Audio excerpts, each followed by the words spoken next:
Bob Dillner, Appalachian Weekly News, App TV. For all three of you, you take a look at these stats, and I've seen you look at them right now, and I'm sure you're putting a smile on Coach Alaura's face because she wants those 17-plus assists. You got that. You out-rebounded. You had 5 players in double figures. Just collectively, your thoughts on tonight's game, especially coming out of UNCG. I just think it was a good bounce-back win for us. We know we have a bunch of big games coming up, so it leaves us with a lot of confidence. Like we said, we were pretty efficient from almost everywhere tonight, so I think we just need to keep building on that, keep staying confident, and just keep staying in the gym. Yeah, I agree. Games like this, it's important to play unselfish, get in a groove offensively, and just work on things that we need to get better at. So it's a good opportunity. We used this game to improve on some mistakes that we had in UNCG, and I think we did good. We have things to work on every time we go back into practice, but good confidence booster. It was fun to score 100 points, and like you said, we played as a team, so that was good for us. Keep the microphone here. All right. Because you hit your first 3 as a Mountaineer. I remember you told me at Alumni Hall, you watch, I'm going to hit a 3. I'm going to hit a 3. We're working on it. Is that something that you think we might see more of you for the rest of the year? In the flow of the game, a lot of inside-out threes and stuff, but I've been working on that shot. I shot that shot in high school and in JUCO a little bit, so it's not something that's outside my box. Emily, a question for you. Obviously, which one? True. Emily Hege. I want to ask you because obviously your dad played here on baseball and basketball. Tonight, double-digit performance for you.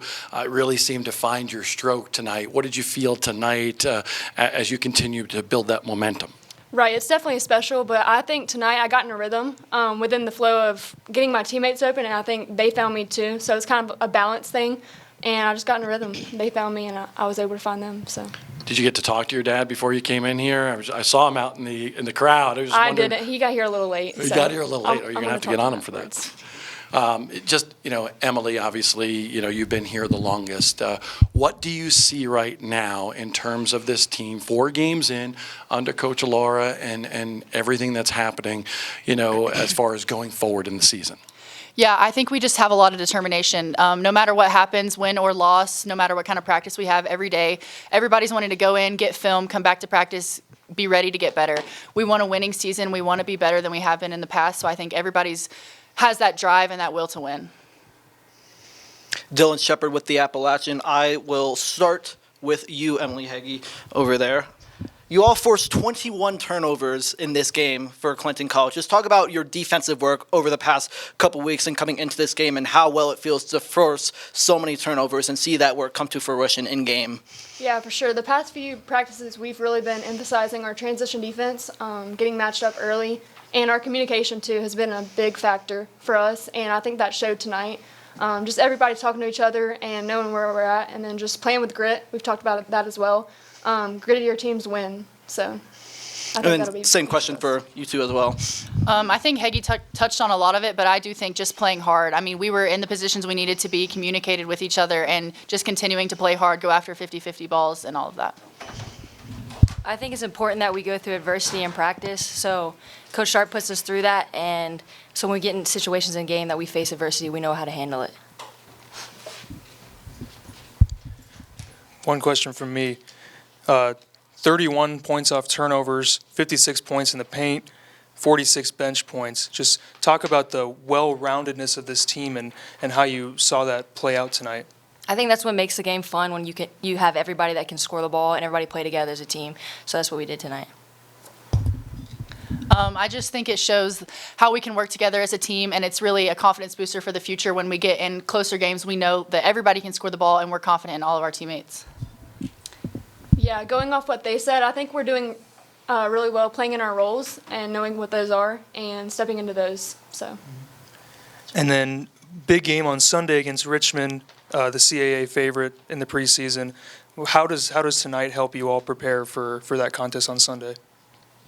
I think it gives us some momentum, like a bounce-back game going into Sunday. We have a lot of confidence right now, and we're going to go into practice, and we're not going to settle. So just keep getting better every day. Coach Sharp just mentioned in the locker room that it's a big game, but it's really only a big game because it's the next one. And so I think just focusing on the fact that it's the next game and preparing just like we have for every other game and just go out there and give it everything we have. We take things out of every game, every practice, so we just build on that every day, and then next game we hope to put that out on the court. Any other questions for Rylan, Emily, and Emily? All right, thanks, guys. Thank you. All right, up next, we have head coach Alaura Sharp after our 101-44 win over Clinton College. We'll let her start with an opening statement, and then we'll move into questions.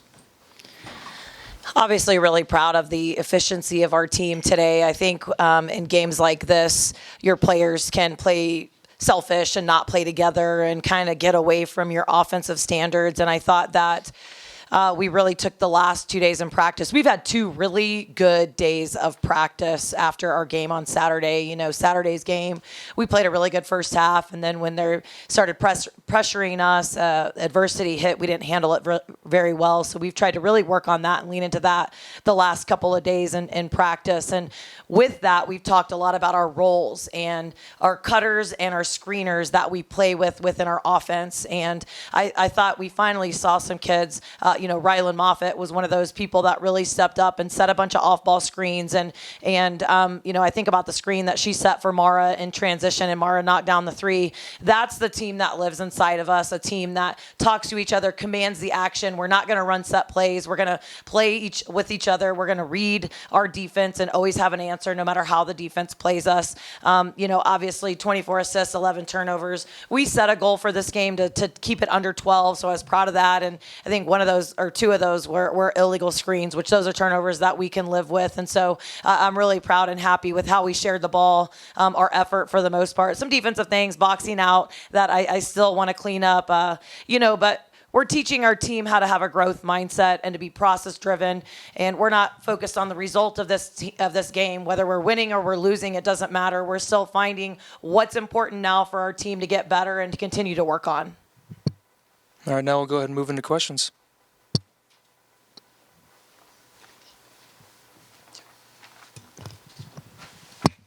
Bob Dillner, Appalachian Weekly News, App TV. I want to know, Alaura, what you are most impressed with coming out of this one. So many great things happen, but what are you most impressed with? A lot of things. I mean, to start with, just like I talked about the efficiency,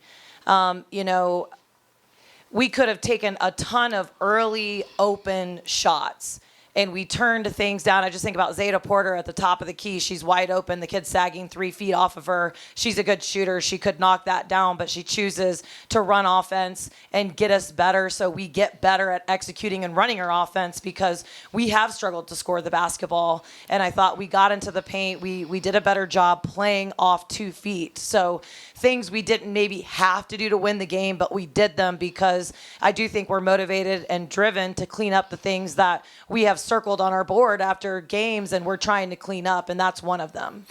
This was a very physical team that you played here tonight, and they wanted to win all their rebound battles all year long.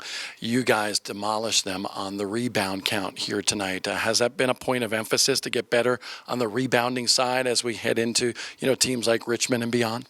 Yeah, I mean, it goes back to the roles that I was talking about. We play half-court offensive roles, and then at the end of the possession, we have roles. So we have 3 people that are to crash the offensive glass, and we have 2 people that are supposed to get back and start our transition defense organization, and we call them the zebra and the lion. The lion stops the ball, the zebra directs the traffic and hustles to the rim, and the crashers are the crashers. They've got to step up and do their job.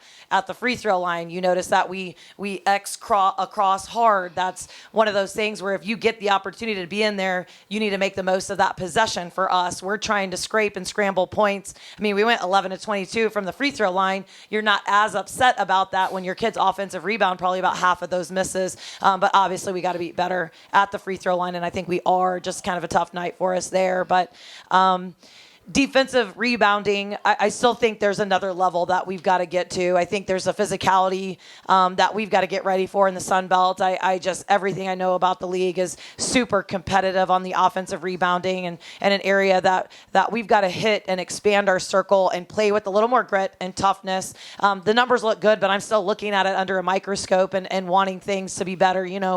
We want a defensive rebound with 5 players, so the people whose man doesn't go and crash, we call them the scrapers. They need to get down and rebound. Usually those are guards, and then they can start your transition offense. So still some pieces to clean up, but I agree. I mean, the numbers look good for a team that they did play physical. They crashed the offensive glass really hard. Last question from me. Obviously, Emily, Carver, Naira, some great performances. We've seen that. But tonight, we saw really good performances out of Emily Hege and Rylan Moffitt. Just your thoughts on what you saw out of them tonight. Well, I feel like Emily Hege, every game, if you go back to Miami of Ohio, she didn't look like Emily Hege. The next game at home, she looked a little more like Emily Hege. I thought at UNCG, especially in the first half, she looked like the Emily Hege that we know. That's really good. She's offensive minded. She can really score. She's incredibly bought in from a standpoint of communicating. She's just anything that we ask of her, she's trying to the best of her ability to do. And I'm just excited for her. We need her scoring. That's who she is. She can shoot it. She's crafty off the bounce. So we just need her to continue to play with confidence. I'm really proud of Rylan Moffitt. She played 2 minutes on Saturday. We had a meeting yesterday, and I told her in the film room the day before, I've got to figure out how to use you better. She had her ankle injury, and then she didn't get a lot of minutes. And so I told her today, I said, I'm going to play you the most minutes of anybody. And I thought she really made the most of that opportunity. I'm so excited that she hit the three because it's one of the first things I said to her when I met her was, why don't you shoot the three? The first time I ever saw her shoot the ball, she has a beautiful shot. She has a great body, and so I feel like her best basketball is ahead of her as she continues to learn and just get more confident and comfortable. And back to the Emily Hege thing, it takes time to look like yourself in a new system. Emily Carver looks like herself. We're about 3 games in with her being really aggressive. Obviously, it's easier for Mara. She's 3 years in. She looks the most comfortable probably still. But I'm excited about her team. One of my former players texted me yesterday, and she said she's been following us and watching us, and she's in coaching now. And she said, a wise coach once told me everything we need is in our locker room. And I truly believe that about our team.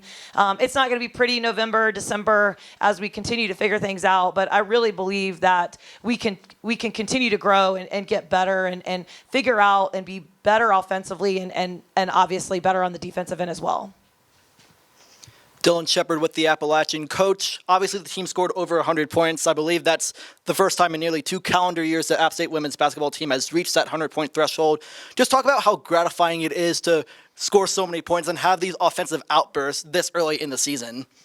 Yeah, obviously it's exciting. I think we scored 97 points on our last home game, and I love the way that it was scored. I think it was on Sam LaFawn's run-out layup that it got us over the hump, and she's a player that is an energy giver. She's a culture driver in our program, and so for her to get that on an effort play where she outrun, to me, that brought me so much joy, that play, more than even just the 101 points, just her doing it playing with great effort and pride in how she plays. So, we need that confidence. We need to see the ball go through the basket. Early in the season, we weren't shooting it very well. I feel like we're hitting our stride. When we can take care of the ball and get good looks, I do think we're efficient. We just got to continue to take care of the ball. Yeah, and following up on that, 5 players had double figures in points. The team recorded 24 total assists.